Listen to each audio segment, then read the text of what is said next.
Hi there. I'm Linda. My life took a pretty unexpected turn when I married Tom. He was a great guy, a widower, with a sweet little girl named Sarah. She was 7 when I came into the picture, her mom having left when she was just a toddler. I walked into their lives hoping to make things better, to bring some love and stability. But, let's just say, things didn't go as planned. The first time I met Sarah, I remember trying to break the ice. "Hey, Sarah, I've heard so much about you. I brought some cookies. Do you like chocolate chip?" I asked, holding out a plate. She just stared at the cookies, then at me, with this look of total indifference. "I guess," she finally muttered, taking one, but avoiding eye contact. Tom smiled apologetically. "She's a bit shy around new people. Give it time, Linda." I wanted to be patient, to understand what she was going through. But it wasn't long before I noticed her coldness wasn't just shyness. Things got even more complicated when our son Danny was born. Sarah's behavior took a turn for the worse.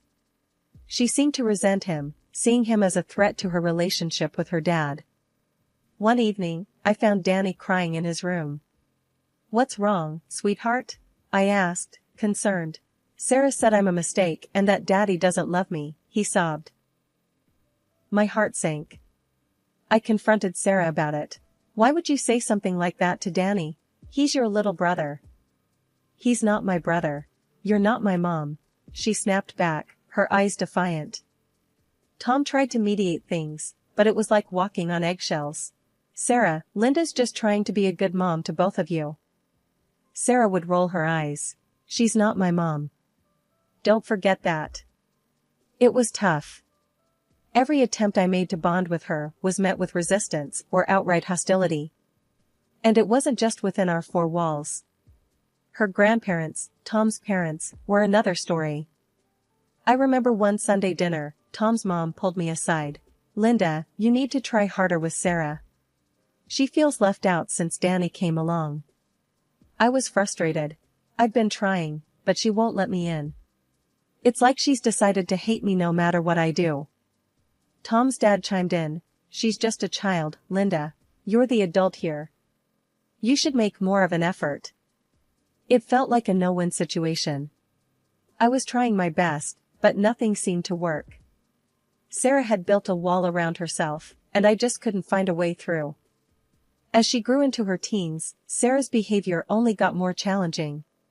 She would flout rules, talk back, and her attitude towards me became more hostile. I felt like I was failing her, failing our family. But I wasn't about to give up.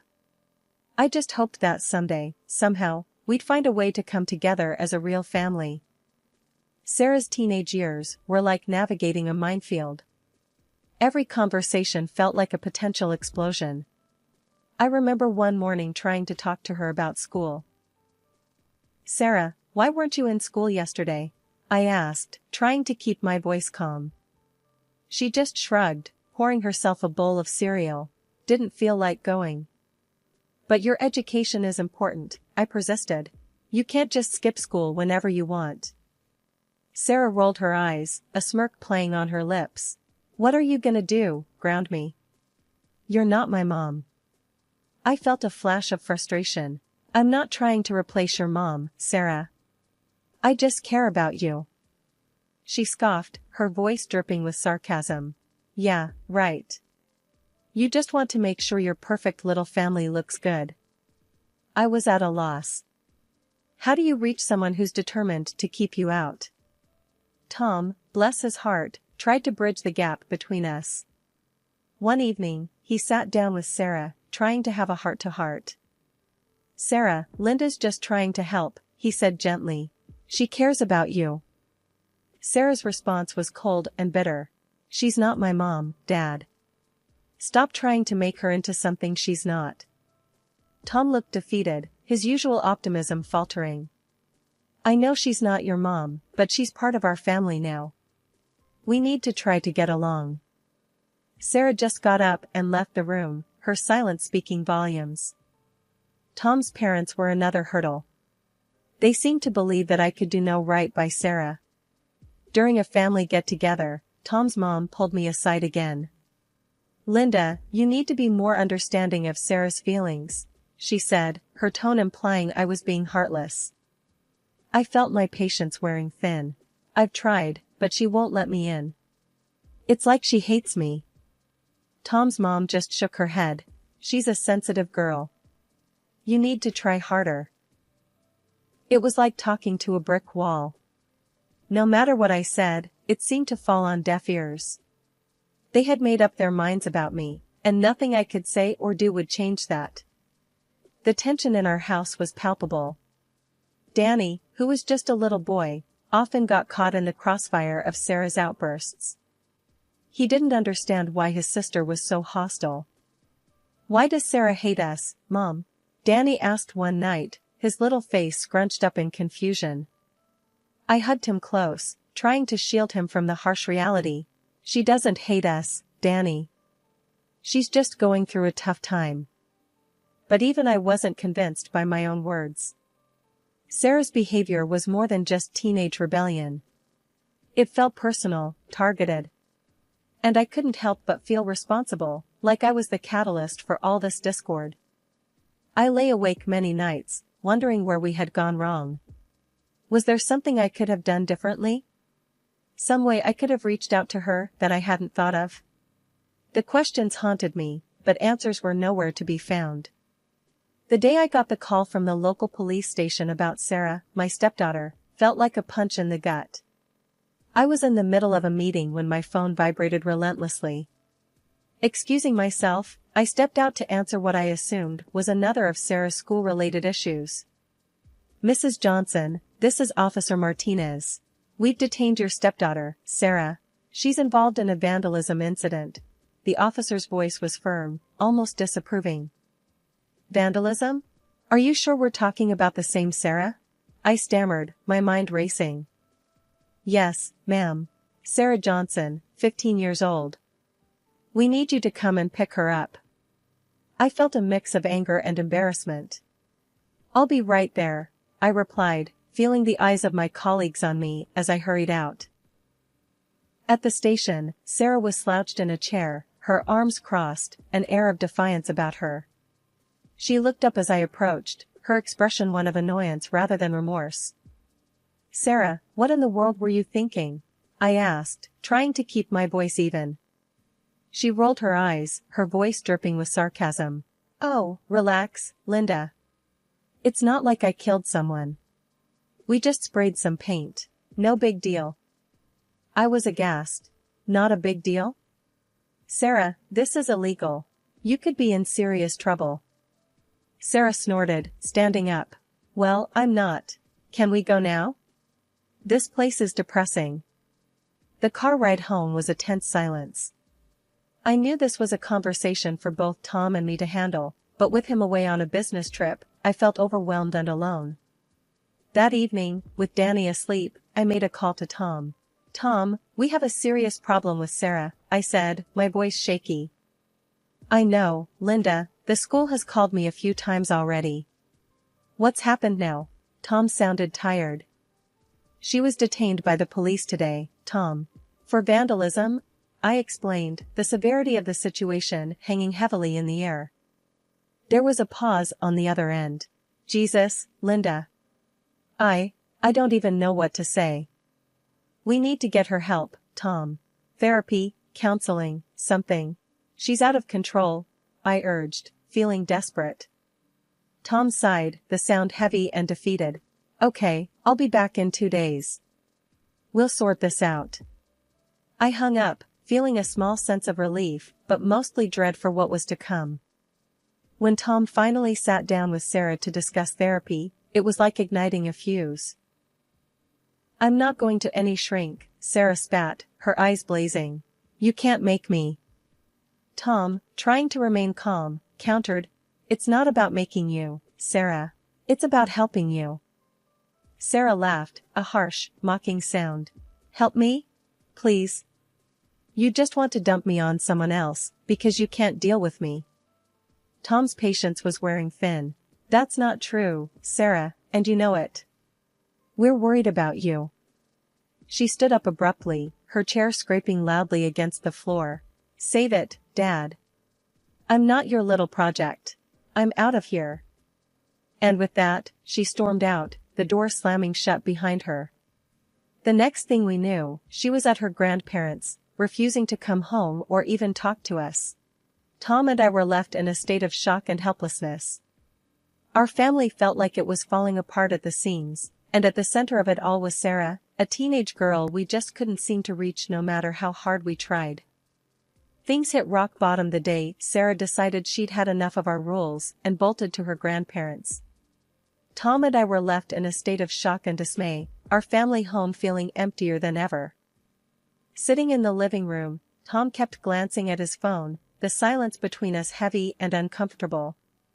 I can't believe she'd just up and leave like that, he said, his voice a mix of frustration and disbelief.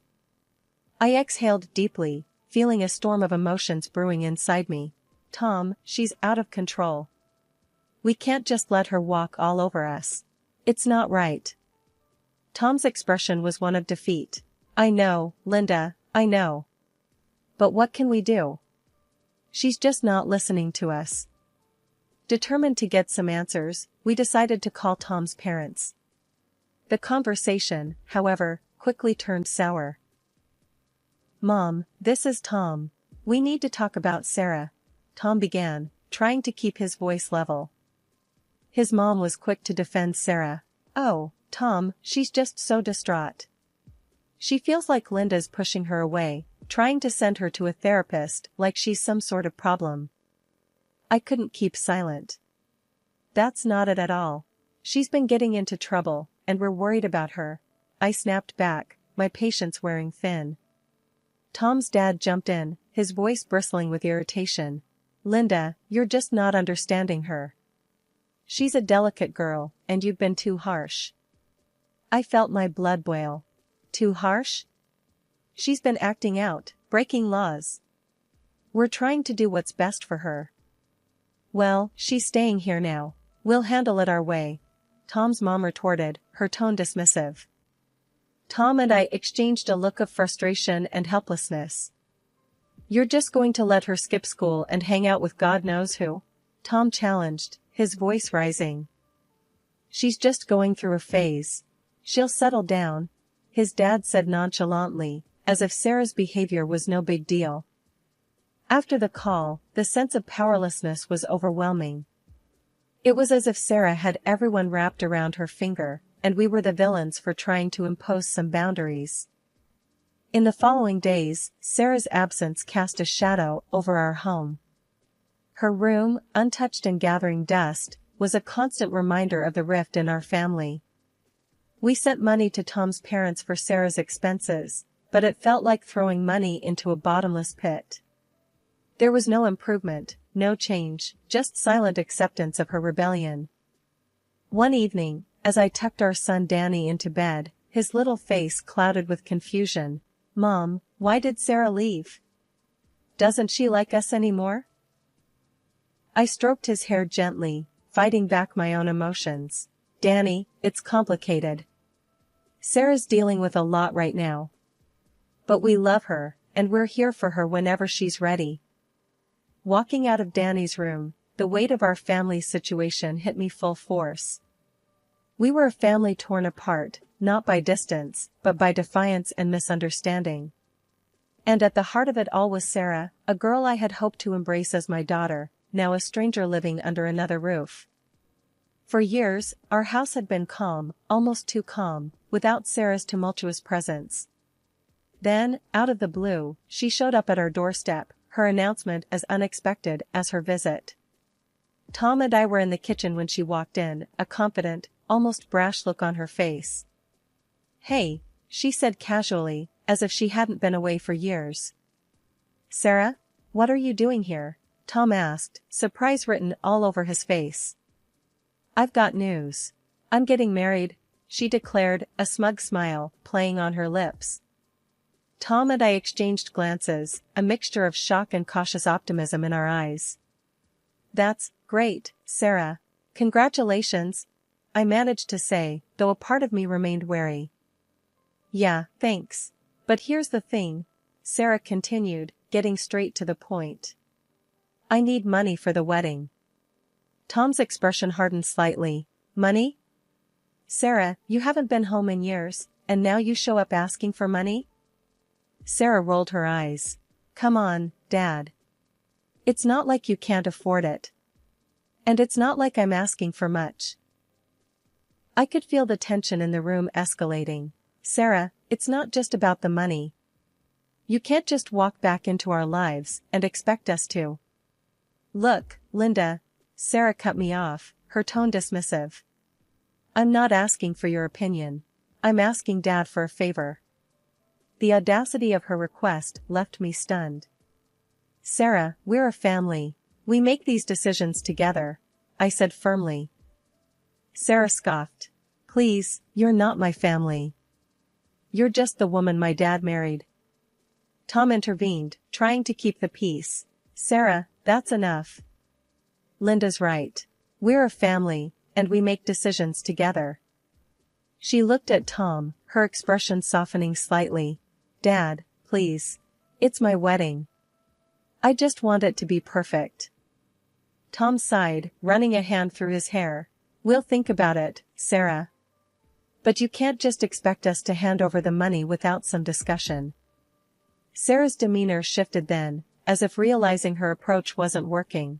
I know. I'm sorry. I really want this to be special.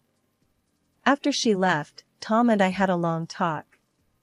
Maybe this is a chance for us to mend things, I suggested, hopeful yet cautious. Tom nodded slowly. Maybe. But we're not just writing her a blank check. We need to be involved in the planning, make sure the money is used appropriately. I agreed. Despite Sarah's brashness, this could be our opportunity to bridge the gap that had grown between us. Maybe, just maybe, we could turn a new page with her. But as I lay in bed that night, I couldn't shake off the feeling of unease. Sarah's sudden return and request felt like just the calm before another storm. The days leading up to Sarah's wedding were a whirlwind of preparations. Tom and I decided to contribute generously to her wedding fund, hoping it would be a step towards mending our fractured relationship. But things took a shocking turn just a few days before the wedding. I decided to call the wedding planner to check on how the preparations were going. The conversation started off normal enough, but I could sense something was off. Hi, this is Linda Johnson, Sarah's stepmom. I'm just calling to check on the wedding preparations, I said, trying to sound casual. The wedding planner's voice was tense, hesitant. Oh, Mrs. Johnson, yes, the preparations are going well, but... But what? I pressed, a knot forming in my stomach. There was a pause, and then she said, I'm not sure how to say this, but Sarah, she's made some changes to the guest list. Changes to the guest list? What kind of changes? I asked, trying to keep my voice steady. The planner's voice was low, almost apologetic. She's removed you, Mr. Johnson, and Danny from the list. But she's added her biological mother. I felt like I had been punched in the gut. Her mother? The one who left her? Yes, and there's something else. The planner continued, her voice hesitant. The budget for the wedding, it's significantly less than the amount you gave her. I was stunned into silence. Sarah had taken the money we gave her for the wedding and spent only a fraction of it, cutting us out of her big day in the process. After hanging up, I confronted Tom with the news. His reaction was one of disbelief and then growing anger. That ungrateful little... Tom started, his fists clenched. Tom, calm down, I said, though I shared his outrage. We need to talk to her about this. When we finally got Sarah on the phone, the conversation was anything but pleasant. Sarah, why did you remove us from the wedding guest list? Tom demanded, his voice tight with anger. Sarah's response was cold and matter-of-fact. Because I don't want your wife there. This is my day, and I'll have who I want. And what about the money? I asked, struggling to keep my composure. You spent only a fraction of what we gave you. That's none of your business, she snapped back. You gave me the money, it's mine to use how I see fit. We were at a loss for words. The audacity of her actions left us both reeling. Tom, in a rare display of fury, made a decision. We're taking back our money, Sarah. We won't support this deceit, he said, his voice resolute. You can't do that, Sarah yelled, her voice shrill with panic. We can, and we will, Tom replied firmly. You've crossed a line, Sarah. The call ended with Sarah hurling insults and accusations at us before hanging up. True to his word, Tom canceled the checks, effectively putting a stop to the wedding plans. We had tried to reach out, to mend bridges, but Sarah's actions had made it clear that some rifts were too deep to heal. The fallout from the canceled wedding hit our family like a hurricane. Sarah's response to our decision was both explosive and bitter. She showed up at our house, her face twisted with rage, hurling accusations and insults. You've ruined everything, she screamed, her eyes blazing. This was supposed to be my day, and you destroyed it. Sarah, you lied to us, Tom countered, his voice firm despite the rising tension. You deceived us about the wedding, about the money. What did you expect?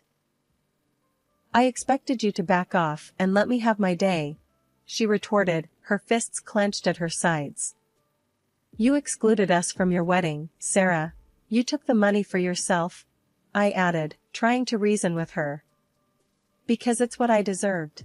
After years of putting up with you, Sarah spat out, her words cutting through the air.